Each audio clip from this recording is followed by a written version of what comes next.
속보, 손흥민 3,417억 종신계약 1월수가 마지막이라 최선을 다하는 겁니다. 토트넘 2연승 직후 에이전트 내부 문서 공개단 한마디로 레비 회장 아연실색하게 만든 진짜 이유. 손흥민이 토트넘과 장기 계약을 앞두고 있다. 해리 케인, 바이에른 뮌헨과 같은 전철을 밟지 않기 위해 손흥민을 레전드로 만들겠다는 의지가 나타나고 있다. 풋볼 인사이더는 16일 이하 한국 시간 손흥민이 남은 커리어를 토트넘에서 마무리하고 싶어한다 면서 토트넘도 손흥민에게 상상하기 힘든 재계약을 제안할 예정이라고 보도했다. 이어 손흥민은 엔지 포스테코글루 감독의 영향력에 감동받았고 팀에서 핵심 역할을 하고 싶어한다고 설명했다. 풋볼 런던은 데스티니 우도지의 재계약 이후 다음 계약 대상을 예측하고 나섰는데 손흥민은 미드필더 파페 사르와 함께 무조건 재계약할 대상이라고 설명했다.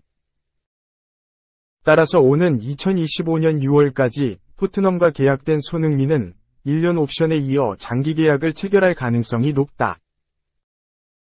풋볼 인사이더는 토트넘이 손흥민 계약의 1년 연장 옵션을 발동해 2026년 6월까지 팀에 머물게 할 것이다. 이후 손흥민과 새로운 장기 계약을 위한 협상을 시작할 수 있다 라고 알렸다. 풋볼 런던은 계약 기간이 1년 6개월 남았으나 2025년 6월 만료 토트넘이 1년 더 연장할 수 있는 옵션을 갖고 있다 면서도 올해 해리 케인을 떠나보낸 사례를 반복하지 않을 것이다. 손흥민도 토트넘에 계속 남고 싶어한다 고 단언했다.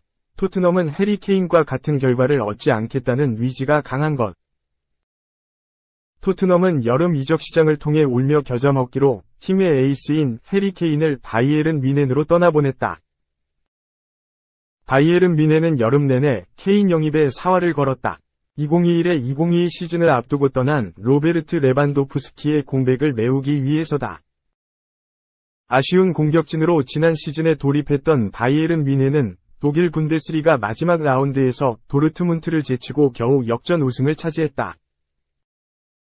최전방 고민은 프리시즌에도 이어졌다. 바이에른 뮌헨은 지난 7월 일본의 도쿄 국립경기장에서 가와사키 프론탈레와 친선 경기를 가졌다. 전력상 몇 수 아래로 여겨지는 팀이기에 낙승이 예상됐다. 하지만 바이에른 뮌헨은 의외로 고전했다.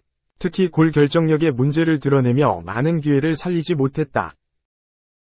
20번이 슈팅을 시도했지만 한 골이 전부였다.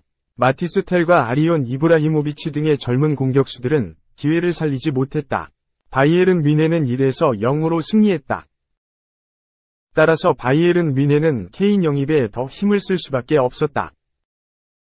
당시 바이에른 뮌헨은 구단 수뇌부가 일본 투어에 참가하지 않고 영국 런던으로 향해 토트넘과 협상을 펼쳤다.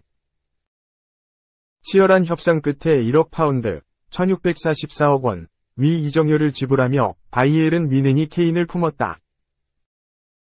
케인은 토트넘에서만 435경기에 출전해 280골 64도움을 기록했다.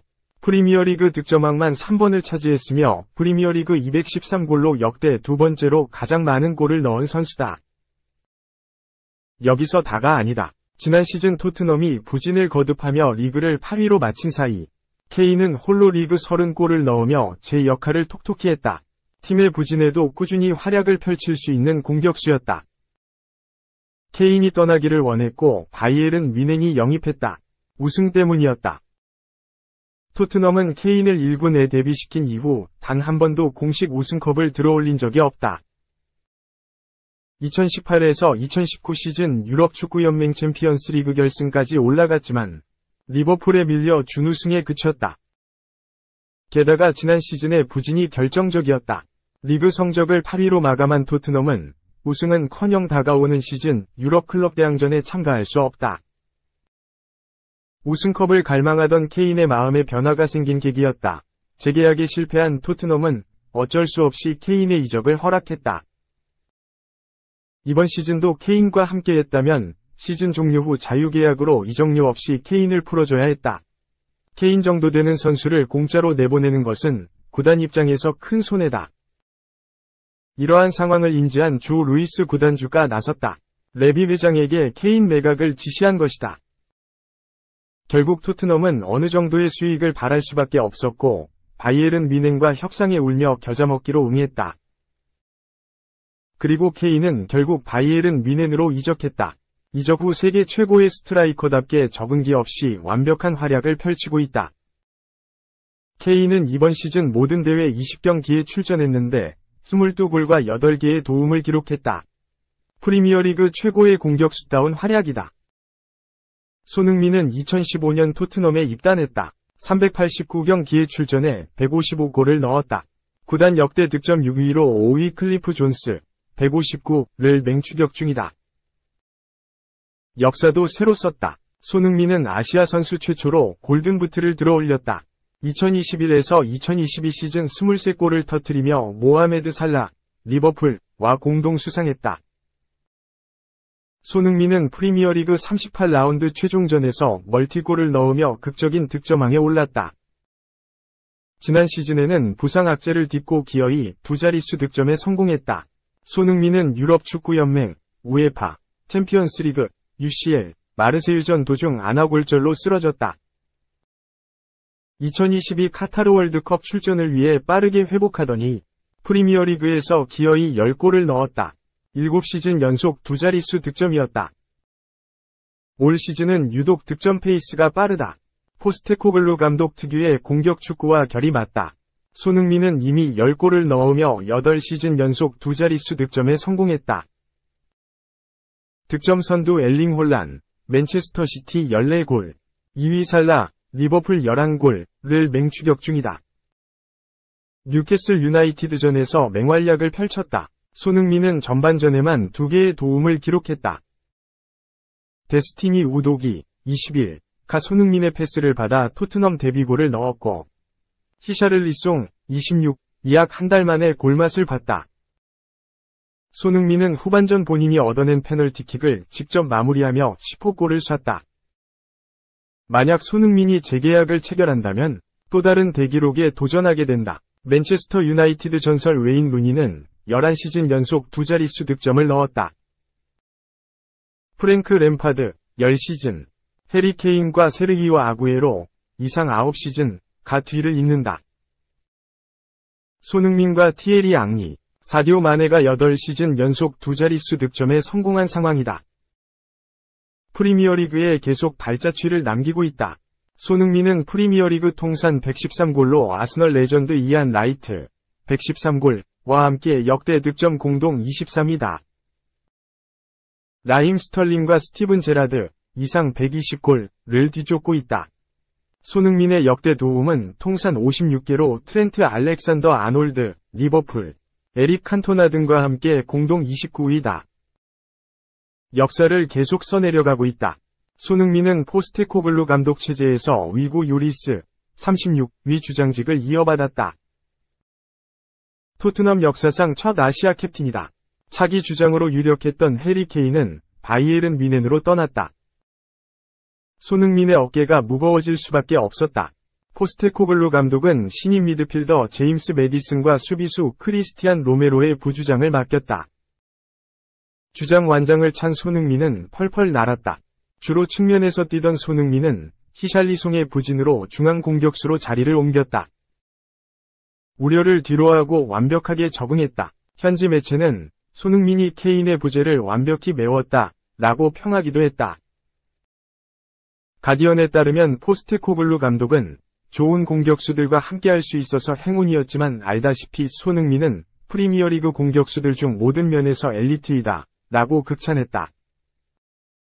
이어 정상 궤도로 달린다면 모든 게 끝났을 때 손흥민이 뛰어난 공격수 중 하나가 아니라면 난 매우 놀랄 것이라며. 왜냐하면 그들은 손흥민이 커리어 대부분을 측면에서 뛰었음에도 위협적인 골잡이라는 사실을 잊었기 때문이다 라고 덧붙였다. 손흥민은 그동안 주로 왼쪽 윙어로 뛰었지만 지난 9월부터 중앙 공격수로 포지션을 변경했다. 포지션을 바꾼 이후 손흥민은 벌써 9골을 터뜨리며 토트넘의 새로운 9번 공격수로 등극했다. 최근 다시 윙어로 돌아오긴 했지만 포스테코글루 감독의 손흥민 시프트는 대성공을 거뒀다. 이에 대해 포스테코글루 감독은 난 손흥민을 박스 안으로 투입하고 있고 이는 그가 올해 벌써 9골을 넣은 이유라며 손흥민은 뛰어난 선수였고 이는 내가 토트넘에 오기 전에도 알고 있었다. 매일 그가 보여주는 모범적인 모습은 축구선수 못지않게 한 명의 인간으로서도 정말 훌륭하다 라며 칭찬을 아끼지 않았다. 그러면서 손흥민과 함께 일할 수 있어 매우 감사하게 생각한다 라며 손흥민에 대한 애정을 듬뿍 드러냈다. 포스테코글루 감독은 앞으로 계속 손흥민을 중심으로 한 팀을 구성할 것이라고 밝혔다. 그는 손흥민은 우리가 만들고 있는 것에서 매우 중요한 부분이 될 것이라고 설명했다. 이어 다만 그렇다고 해서 우리가 다른 공격수를 영입하지 않을 거라는 의미는 아니다 라며 왜냐하면 손흥민도 내게 이를 요구할 것이라고 생각하기 때문이다. 승리할 수 있는 팀을 만들 때 최고의 선수들이 오히려 좋은 선수를 더 많이 원한다는 걸 알고 있다 라고 전했다. 그는 다른 선수들도 성공에 대한 의욕이 있지만 손흥민이 이 일에 큰 역할을 할 것이라는데 의심할 여지가 없다 라며 손흥민의 중요성을 거듭 강조했다. 토트넘과 4년 계약을 체결한 포스테코글루 감독의 확실한 에이스가 바로 손흥민인 셈이다. 손흥민이 프리미어리그 초기에 고생한 것을 생각하면 이제 토트넘의 리빙 레전드 반열에 들어선 것이 대단하다고 말할 수밖에 없다.